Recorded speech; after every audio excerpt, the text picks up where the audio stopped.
Good afternoon दोस्तों। जैसा कि अब बहुत ही प्यारा और इंटरेस्टिंग क्वेश्चन है। क्वेश्चन क्या कर रहा है हमारा, आया हुआ है किससे क्वेश्चन आया हुआ है हमारा, बीएमसी बिल्डिंग मटेरियल कंस्ट्रक्शन से आया हुआ है।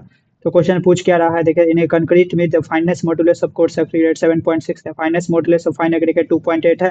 एंड पूछ रहा है the economical value of finest modulus to the combine aggregate is 6.4 equivalent दिया हुआ है, then the proportion of fine aggregate. तो इस टाइप का क्वेश्चन रहता है तो हम क्या करते हैं, सबसे पहले तो हम फाइन एग्रीगेट को एक्स मान ले और उसके बाद हम क्या करते हैं, कोर्स एग्रीगेट को 1 - एक्स मान ले। तो फाइन एग्रीगेट जो है हम उसको क्या मान ले, एक्स मान ले, और कोर्स एग्रीगेट को क्या मान ले, 1 - एक्स मान ले। तो इस स्टेप से आपको बन जाएगा। अब जानते हैं इक्विवेलेंट कितना दिया हुआ है, the economical value finance modulus combine aggregate का 6.4 दिया, 6.4। तो इसका फाइनेंस मॉड्यूलस का क्या दिया है, finance modulus of coarse aggregate is 7.6। तो 7.6 इंटू 1 - एक्स प्लस यहाँ पे 2.8 इंटू फाइन एग्रीगेट के लिए एक्स है, भाई यहाँ पे क्या होगा, 1 + एक्स, 1 - एक्स प्लस एक्स, तो 1 1 कट गया।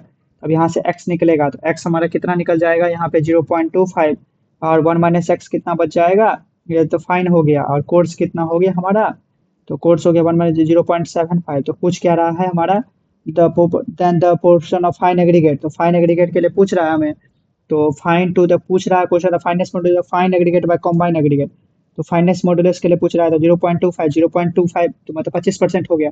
अब पूछ रहा है फाइन बाय कॉम्बाइंड रहे, तो फाइन बाय कॉम्बाइंड रहे तो 0.25 बाय 0.75, 3/1/3 इंटू 33 बाई, ये भी हो सकता है, ये भी ऑप्शन हो सकता है। हमें क्वेश्चन क्लियरिटी नहीं दिया गया इसीलिए ये भी हो सकता है और ये भी हो सकता है। अच्छा, चलिए दूसरा क्वेश्चन पे चलते हैं। To make the 1 cubic meter 1:2 ratio for the volume of concrete, the volume of coarse aggregate is required by. तो हमें कोर्स एग्रीगेट रिक्वायर्ड पूछ रहा है, तो हमें यहाँ पे क्या था, सीमेंट, सैंड, और यहाँ पे कंक्रीट कोर्स एग्रीगेट। तो कोर्स एग्रीगेट के लिए 4 है, टोटल रेशियो कितना हो जाए, 4 2 6 1 7 हो गया। और क्या पूछ रहा है हमारा, और यहाँ पे पूछ रहा है कि हमें, यहाँ पे पूछ रहा है कि यहाँ पे coarse aggregate required to for volume of concrete. तो यहाँ पे जो लिया जाता है, यहाँ पे एक फैक्टर लिया जाता है। तो इस फैक्टर के लिए कोर्स एग्रीगेट के लिए यूज होता है 54%, तो 1.54 यहाँ पे लिया हो जाता है ड्राई फैक्टर। तो 1.54 से मल्टीप्लाई करेंगे तो इससे हम यदि कैलकुलेशन करेंगे तो कितना आ जाएगा, 0.88। तो यहाँ पे करीब आएगा 0.85, तो बी ऑप्शन हमारा करेक्ट हो जाएगा। तो आप समझ रहे हैं कि 4/7 तो आपको सबको आ रहा है, यहाँ पे एक ड्राई फैक्टर यूज होता है, 1.54 यूज होता है, इसलिए यहाँ पे volume of concrete coarse aggregate के लिए 1.54 फैक्टर यूज होता है, ड्राई फैक्टर। तो हमारा 0.88 आ जाए, आंसर आ जाएगा। विच of the following aggregate give the maximum strength. यहाँ पे मैक्सिमम स्ट्रेंथ की जब भी याद करते हैं, क्यूबिकल जो होता है सबसे ज्यादा स्ट्रेंथ दिया जाता है, तो क्यूबिकल जो होता है वो सबसे ज्यादा स्ट्रेंथ देता है। तो अब चलिए नेक्स्ट पे चलते हैं, क्वेश्चन पे पूछ क्या रहा है, the smaller size of aggregate in concrete mix. तो provide larger surface area bonding with mortar mix with increase the compressive strength reduces the stress and acceleration motor. बिल्कुल सही ये ऑप्शन, ये तो बिल्कुल सही है। ये economical in the concrete mix is more dense, तो ये तो बिल्कुल गलत है, इकोनॉमिकल तो होता नहीं है, तो ये दूसरा तो गलत हो गया हमारा। फिर required lesser cement for a particular water cement ratio and is economical, बिल्कुल इकोनॉमिकल जब भी आप देखिए लेसर सीमेंट रेशियो बिल्कुल गलत है, छोटा छोटा रहता है तो ज्यादा लगता है। Is beneficial for the aggregate through the reinforcement, ये भी गलत। तो हमारा पहला ऑप्शन बिल्कुल सही है, और यहाँ पे बी सी डी हमारा रॉन्ग ऑप्शन होगा। क्वेश्चन नंबर 5 पे चलते हैं। The range of finance modulus of sand. तो फाइनेस मॉडुलस ऑफ सैंड का जो होता है वो रेंज जो है हमारा किस पे लाई करता है, ग्रेटर देन 3.2 होता है, 3.2 से ज्यादा होता है, 3.2 से, तो हम 3.5 से 4.5 के बीच में जो लाई करता है उसी को हम कहते हैं फाइनेस मॉडुलस। इसमें लाई 3.5 से 4.5 के बीच में लाई करता है, तो 3.5 से यहाँ पे 4.5, 5.5, 4.5। तो ये याद कर सकते हैं फाइनेंस मॉडुलस के लिए, इसे आपको याद रखना है। तो राउंडेड एग्रीगेट, तो राउंडेड एग्रीगेट के लिए याद किया जाए तो राउंडेड एग्रीगेट में से ये जो आपको करेक्ट ऑप्शन है इसमें से मैच करना है। तो राउंडेड एग्रीगेट के लिए कौन सा हो जाएगा, यहाँ पे रिक्वायर्ड वर्केबिलिटी, ये रिक्वायर्ड मोड, यहाँ पे concrete lesser amount of water.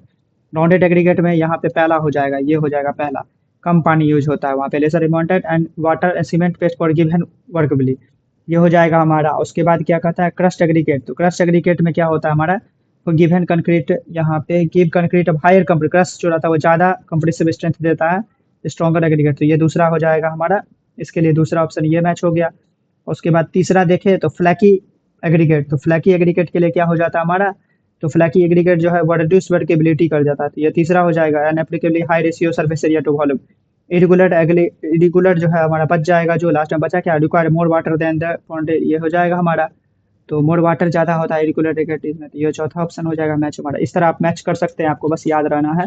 किस में क्या है क्या नहीं। तो आप समझ रहे हैं कि राउंडेड एग्रीगेट जब भी होगा तो lesser amount of water cement, rounded जब भी होता है तो कम पानी खर्चा होता है और सीमेंट होता है। ये हो गया हमारा। क्रश एग्रीगेट तो ज्यादा कंप्रेसिव स्ट्रेंथ करता है। फ्लैकी एग्रीगेट देखा जाए तो रिड्यूस वर्केबिलिटी, फ्लैकी जो है वर्केबिलिटी कम करता है, ratio surface area to volume. और इरेगुलर में क्या है, ज्यादा पानी यूज होता है, सर्फेस एरिया ये सब ये मैच कर सकते हैं।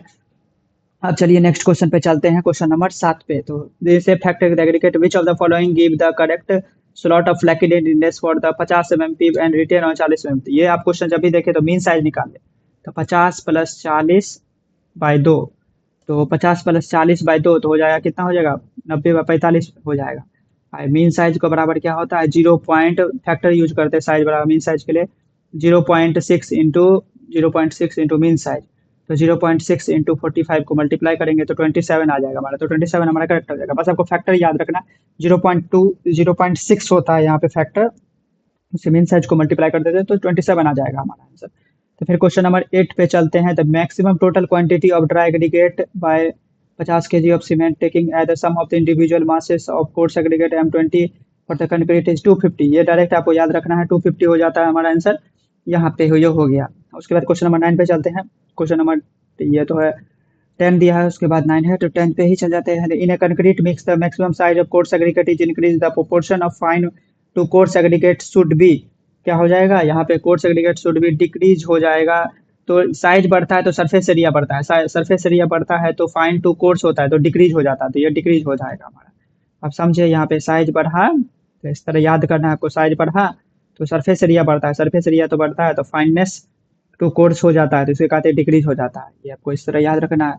तो अब क्या कर रहा है, तो workability of concrete without sacrificing the strength. तो बिना सेक्रीफाइसिंग स्ट्रेंथ के लिए हमारा कौन सा ऑप्शन यहाँ पे सही होगा।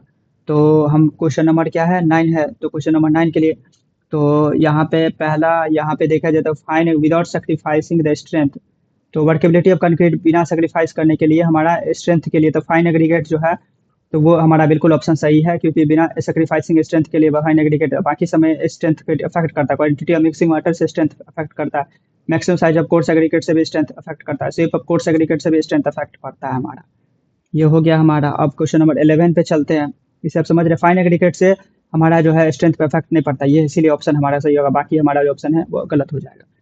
तो अब चलते हैं, for increasing the workability of concrete it is necessary to, पहला क्या हो जाएगा हमारा, तो पहला हमारा ये आंसर हो जाएगा कि increase the quantity of cement. तो concrete the increase the quantity of cement, तो ये बिल्कुल गलत हो जाएगा हमारा। Workability of concrete it is necessary to, गलत। सैंड से बढ़ता है, और यहाँ पे increase the proportion fine to coarse aggregate, इससे भी बढ़ता है। और ये जो हमारा decrease the quantity of water, बिल्कुल गलत है, यूज द बैंगलोर एग्रीगेट, इससे भी वर्केबिलिटी नहीं अफेक्ट होता है। तो ये हो गया हमारा। ऑप्शन 2 एंड 3 आर करेक्ट, बाकी फॉल्स हो जाएगा।